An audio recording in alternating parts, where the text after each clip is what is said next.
Nah, bahan yang perlu kita siapkan yaitu plat stainless steel.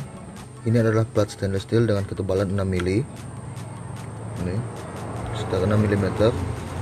Nah, langkah pertama yang akan kita buat, pertama di sini kita harus menggambar pola daripada shear trigger itu sendiri di sini sama pelatuknya. Oke, kita gambar polanya dulu, lalu kita buat potongan bahan mentahnya. Nah, ini dia pola yang sudah selesai digambar. Kurang lebih pola shearnya seperti ini. Nanti lubang pennya 4 mili di sini.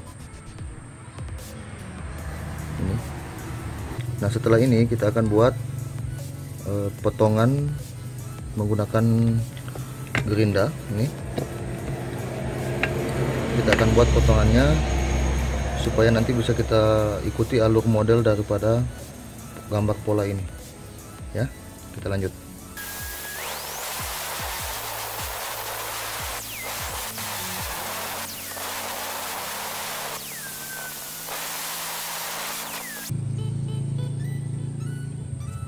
Nah, jadi kita sudah punya potongan mentah dari trigger tadi yang sudah kita gambar. Ini shearnya dan ini pelatuknya. Masih kelihatan tidak meyakinkan ya, masih model seperti ini, tapi kita akan haluskan. Kita ikuti lagi alur daripada gambar yang kita buat tadi. Juga ini akan dibuang dulu, kita buang dulu lalu dihaluskan. Nah, nanti kita lihat hasilnya seperti apa. Nah, kita sekarang pakai mata gerinda yang batu untuk membuat lekukan pada pelatuk ini biar lebih cepat.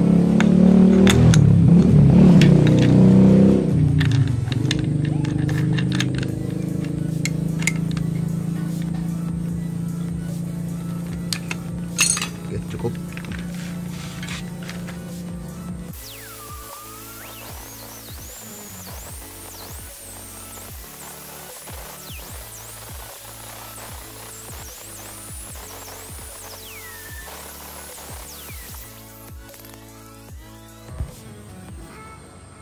Oke, saya rasa cukup untuk model lekukan daripada pelatuknya. Kurang lebih seperti ini ya. Agak kelihatan lebih pipih, lebih ramping. Sudah mulai ganteng kelihatan.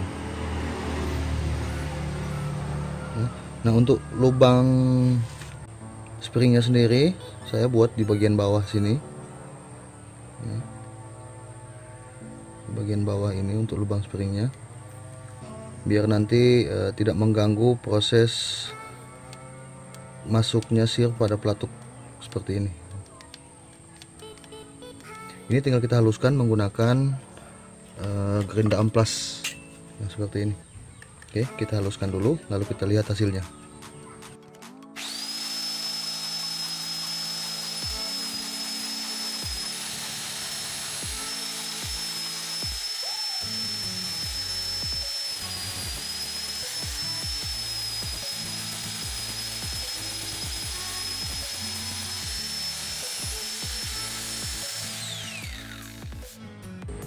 Nah, ini kurang lebih sudah lumayan bagus ya, tinggal diberi sentuhan akhir dengan batu hijau, bisa jadi batu hijau supaya lebih mengkilap. Nah, lakukan hal yang sama juga untuk bagian yang ini, untuk shearnya. Ikuti alurnya dan lalu haluskan. Oke, kurang lebih jika sudah jadi maka akan jadi seperti ini. Ini shear yang semula dari gambar pola bahan mentahnya seperti ini dibuat jadi seperti ini.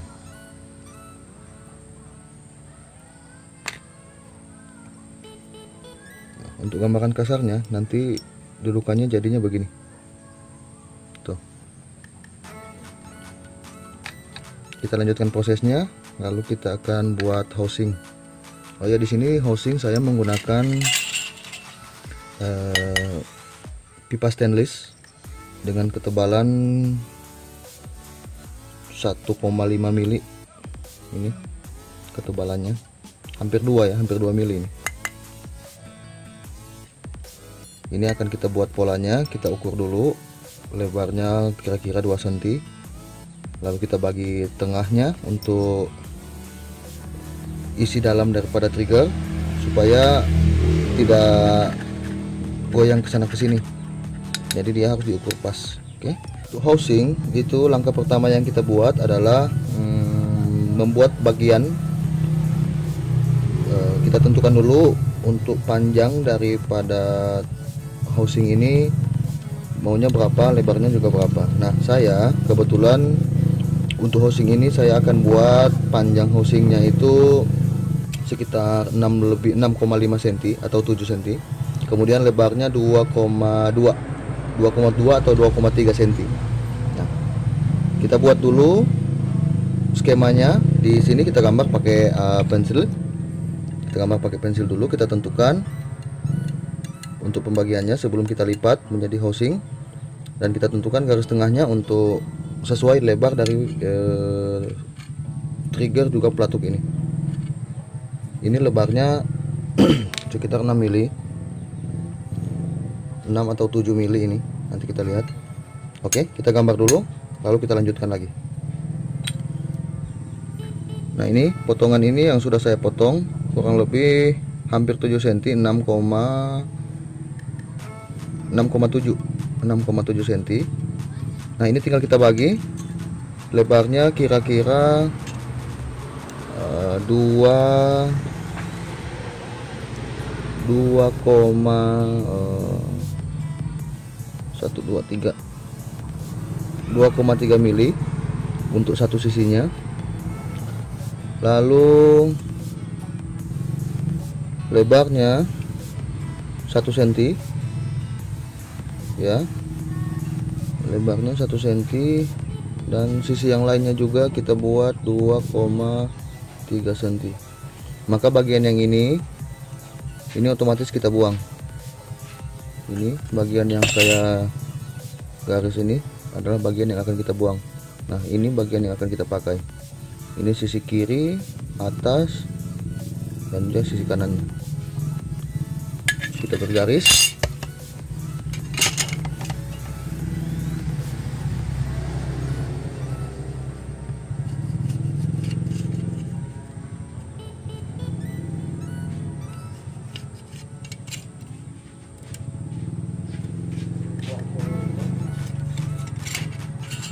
Nah, setelah dibergaris seperti ini tinggal kita buang bagian sisi kanan ini, lalu kita buat lipatan menyerupai besi hollow. Nah, kenapa alasan saya tidak memakai besi hollow? Karena di sini itu susah ya untuk mendapatkan besi hollow. Untuk di desa saya ini akses ke kota itu lumayan jauh, dan juga besi hollow itu harus menyediakan budget yang lumayan banyak karena mahal ya. Nah, ini tutorial ini sengaja saya bikin untuk teman-teman Sparrow di luar sana yang ingin membuat trigger sendiri di rumah dengan bahan stainless bekas yang didapatkan bisa di pengepul besi, juga bisa di teman-teman yang ada usaha menggunakan bahan stainless, ada sisa-sisanya bisa kita minta di sana. Oke.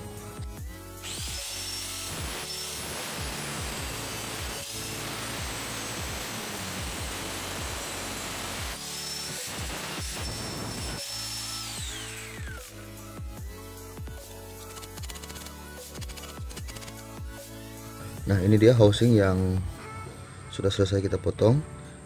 Langkah selanjutnya saya akan membuat lubang di sini.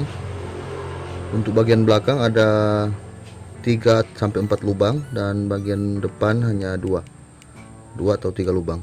Fungsinya dari lubang-lubang yang ada di sini, mungkin teman-teman juga di luar sana sempat melihat atau menonton atau juga menemukan ada trigger yang ada lubang-lubangnya di kiri dan kanan ini. Itu sebenarnya ada fungsinya. Selain dia sebagai tampilan biar kelihatan lebih bagus, juga fungsinya untuk memudahkan kita saat melipat besi ini, plat stainless ini. Saat melipat itu lebih mudah karena dibantu dengan lubang-lubang yang ada di sisi kiri dan kanan ini. Oke, kita buat dulu titiknya untuk menentukan di mana posisi mata bor akan membuat lubang.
Nah, ini lubangnya sudah selesai dibuat ya.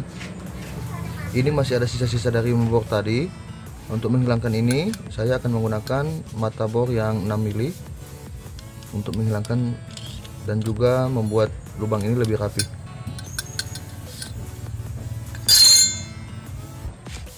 Oke, kita gunakan mata bor 6 mili untuk menghilangkan sisa-sisa tajam-tajamnya ini biar kelihatan lebih rapi.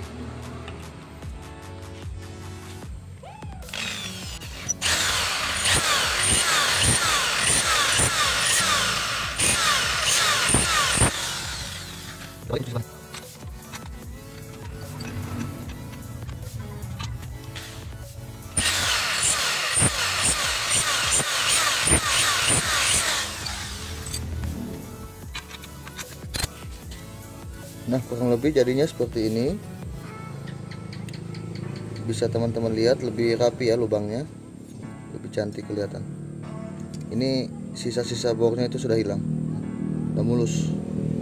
Jadi dibor dengan mata bor yang 3 mili, lalu dihaluskan sisa pinggir-pinggiran lubangnya itu dengan bor yang 6 mili. Nah, sekarang kita tinggal melakukan lipatan untuk menciptakan plat stainless ini menjadi seperti besi hollow untuk dijadikan housing dari trigger ini. Oke.